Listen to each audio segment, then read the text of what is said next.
నమ్మేటటువంటి, మనము అంగీకరించినటువంటి ఆత్మ, ఆయన వస్తే కింద పడిపోయి పూనకాలు వచ్చేది, ఆయన వస్తే గట్టి గట్టిగా ఇకిలిగా నవ్వేది, ఆయన వచ్చాడని చెప్పి గట్టి గట్టిగా కేరింతలు కొట్టి అవతలోని కొట్టేది, లేకపోతే ఒక ఆయన అంటాడు వామిటింగ్ ఆత్మ అంట, ఆయనకు పరిశుద్ధాత్ముడు వస్తే వామిటింగ్ వస్తుందంట.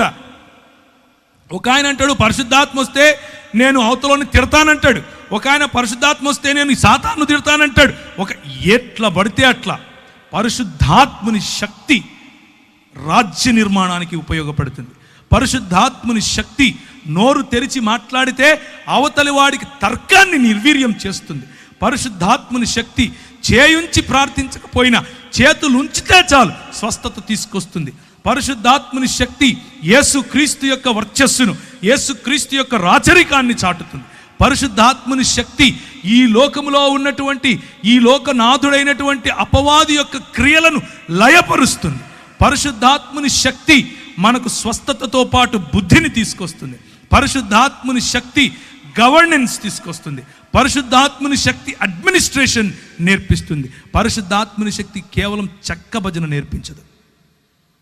మనం ప్రకటిస్తున్నట్లుగా అప్పుడప్పుడు సంఘాల్లో టీవీలకెక్కి ప్రకటిస్తూ ఉంటారు ఈ రోజుల్లో. పరిశుద్ధాత్ముని శక్తిని అవహేళన పరచటం. మేము ప్రకటించినటువంటి వేరొక సువార్త ఏంటి? నువ్వు ఆయన దగ్గరికి వస్తే చచ్చిపోతే పరలోకం పోతావు, నువ్వు ఆయన దగ్గరికి వస్తే నేను చేయించుతాను, నీకు కొడుకు పుడతాడు, నువ్వు ఆయన దగ్గరికి వస్తే నీకు పెండ్లైపోతుంది, నువ్వు ఆయన దగ్గరికి వస్తే ఇంకేవేవో నోటికొచ్చింది. కానీ యేసుక్రీస్తే స్వయంగా ప్రకటించినటువంటి సువార్త మనం ఇంతవరకు చూసాం. మార్కు సువార్తలో ఆయన దేవుని రాజ్యం అన్నటువంటి సువార్తను ప్రకటించాడు. మతం కట్టడం కాదు. నన్ను సాక్షిగా ఉండటానికి ఉత్తర భారతదేశంకు వెళ్ళమన్నాడు. ఇంతకు సాక్షిగా ఉండాలంటే ఏం చేయాలి ప్రభువా అని ప్రార్థించాను. ప్రభువా, సాక్షిగా ఉండటం అంటే ఏంటి? సాక్షిగా ఉండటం అంటే మైకులు ఎత్తుకొని మాట్లాడడం మాత్రమేనా? సాక్షిగా ఉండడం అంటే ప్రభువు నన్ను ఆశీర్వదించి కొడుకు పుట్టించాడని చెప్పటమేనా? సాక్షిగా ఉండటం అంటే ఇదిగో నేను చచ్చిపోతూ ఉండే నన్ను లేపాడని చెప్పటమేనా? సాక్షిగా ఉండటం అంటే ఏంటి ప్రభువా, నాకు అర్థం వచ్చేలా చెప్పు అని అన్నాడు. నాకు మత్తయి సువార్త 28వ అధ్యాయం ఆఖరి వచనాలు చదువుతారా? మత్తయి సువార్త 28వ అధ్యాయం.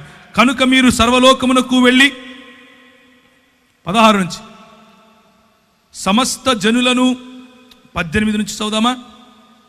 అయితే యేసు వారి యొద్దకు వచ్చి, పరలోకమందును భూమి మీదను నాకు సర్వాధికారము ఇవ్వబడి ఉన్నది కాబట్టి మీరు వెళ్ళి సమస్త జనులను శిష్యులనుగా చేయుడి, తండ్రి యొక్కయు కుమారుని యొక్కయు పరిశుద్ధాత్మ యొక్కయు నామములోనికి వారికి బాప్తిసమిచ్చుచు నేను మీకు ఏ ఏ సంగతులను ఆజ్ఞాపించితినో వాటన్నిటినీ గైకొనవలనని వారికి బోధించుడి.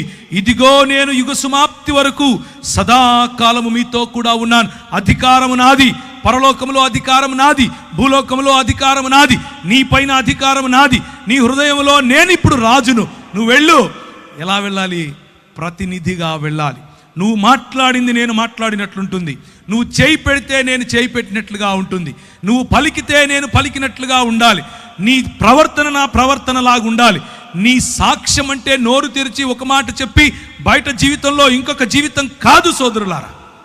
సాక్ష్యముగా జీవించటం, సాక్షిగా జీవించటం అనంటే ఆయన పరిచర్యను కేవలము మతపరమైనటువంటి 4 గోడల మధ్య మాత్రమే పెట్టడం కాదు ప్రియులారా. సాక్షి జీవితం అనంటే నీ వ్యాపారం ఆయనది, సాక్షి జీవితం అనంటే నీ రాజకీయం ఆయనది, సాక్షి జీవితం అనంటే నీ అడ్మినిస్ట్రేషన్ ఆయనది, సాక్షి జీవితం అంటే నీ కుటుంబం ఆయనది, సాక్షి జీవితం అనంటే నువ్వు ఏ ఏ రంగములో, ప్రభుత్వ రంగమైనా, వ్యాపార రంగమైనా, ప్రైవేటు రంగమైనా, మీడియా రంగమైనా, ఏ రంగంలో నువ్వు పనిచేసినా ఆయన నాకు ప్రభువు, ఆయన ప్రతినిధిగా నేను ఇక్కడున్నాను, ఆయన కొరకు నేను సంఘ స్థాపన, ఆయన కొరకు నేను రాజ్య స్థాపన చేయటానికి ఉన్నాను అన్నటువంటి దృక్పథము కలిగి ఉండటం. అందుకనే ఆయన అంటాడు, జనములను ఏం చేయాలి?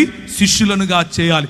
జనములను అన్న చోట దేశములను, సంస్కృతులను, జన సమూహాలను అని కూడా తర్జుమా చేయొచ్చు.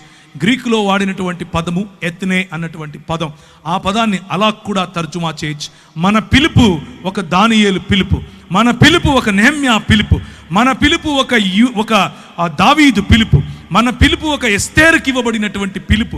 మన పిలుపు కేవలము చెక్క భజన చేసే పిలుపు కాదు, మన పిలుపు కేవలం మతంలో ఉండటం కాదు, మన పిలుపు వాడి చేతి పని యందు నిపుణత గలవాడిని చూచితివా, వాడు అల్పుల ఎదుట కాదు రాజుల ఎదుట నిలబడును అని దేవుని వాక్యం చెబుతా ఉంది. ఆ పిలుపులో మనం